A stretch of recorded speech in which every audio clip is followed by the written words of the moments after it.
You won't believe what happened next. This is one of those moments that changes everything.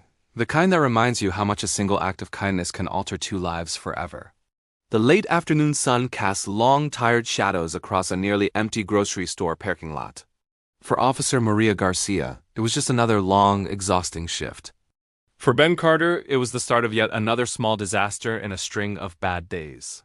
He'd only run inside for 10 minutes.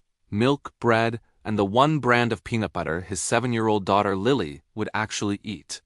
He saw the 15-minute parking only sign, did a quick mental calculation, and decided to risk it. The universe, or rather Officer Garcia, had other plans.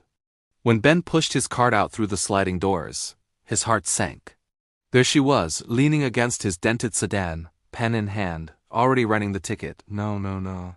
He muttered, hurrying across the pavement, the squeaky wheel of his cart echoing like bad luck. "Sir," Officer Garcia said, her tone firm but calm, "you can't park here during these hours.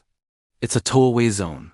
"Please," Ben started, his voice breaking with a mix of frustration and fatigue. "I was only gone a few minutes. My daughter has a science project due tomorrow, and we're already behind." "I just needed one thing." Maria glanced up. She saw more than a parking violator. She saw a man in his early 30s, eyes weary, jacket a little too thin for the season, cart full of the practical items of survival. She noticed the pale line on his ring finger, the ghost of a wedding band. Her pen paused mid-air. She'd heard 1,000 excuses before, but there was something about his tone. Not anger, not manipulation, just exhaustion. The kind that seeps into your bones when life keeps kicking you. "I'm sorry," she said softly, almost hesitating, "but I have to write it. It's the rule." Ben nodded, running a hand through his hair. "Yeah, I know. It's been one of those years." Maria finished writing, the sound of her pen scratching the only noise between them. Then, for reasons she couldn't quite explain, she said something personal, something she normally wouldn't say on duty. "If you weren't married," she murmured with a small, tired smile, "I'd tell you to fight this in court." First-time offenders sometimes get lucky. Ben looked at her, then down at his empty ring finger. "I'm not married," he said quietly. "Not anymore." He took a deep breath that hurt to take. "My wife, Sarah, she passed away. Cancer. A year and a half ago." Maria froze. The world around them seemed to blur. The traffic, the buzzing streetlights, the distant chatter, it all fell away. Suddenly, she wasn't looking at a careless driver anymore.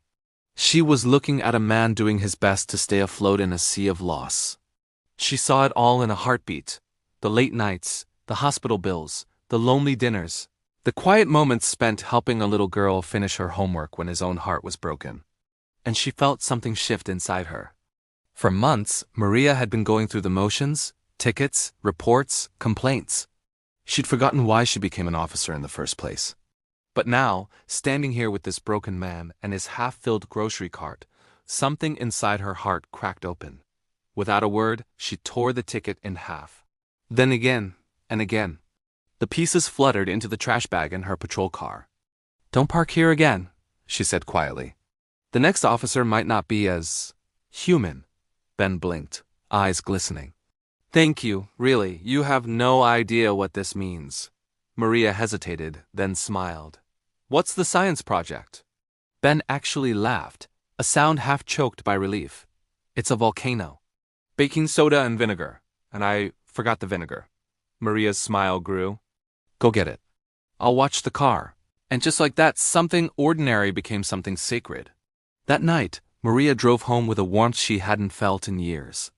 And Ben, standing in his kitchen the next morning, helped. Lily poured vinegar into the volcano as it bubbled and erupted all over the table, both of them laughing for the first time in a long time. From that day forward, Maria and Ben stayed in touch. It started with a coffee, then a few more. Then park days with Lily. Not romance, not yet, but something deeper. Understanding. Kindness. Connection.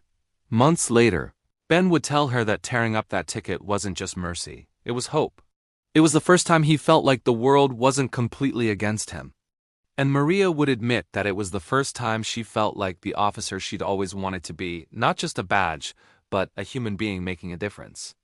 The real message of this story isn't that rules don't matter. It's that compassion matters more. Everyone you meet is fighting a battle you can't see. So next time, before you judge, before you punish, before you assume, Choose kindness. You never know whose volcano is waiting to erupt.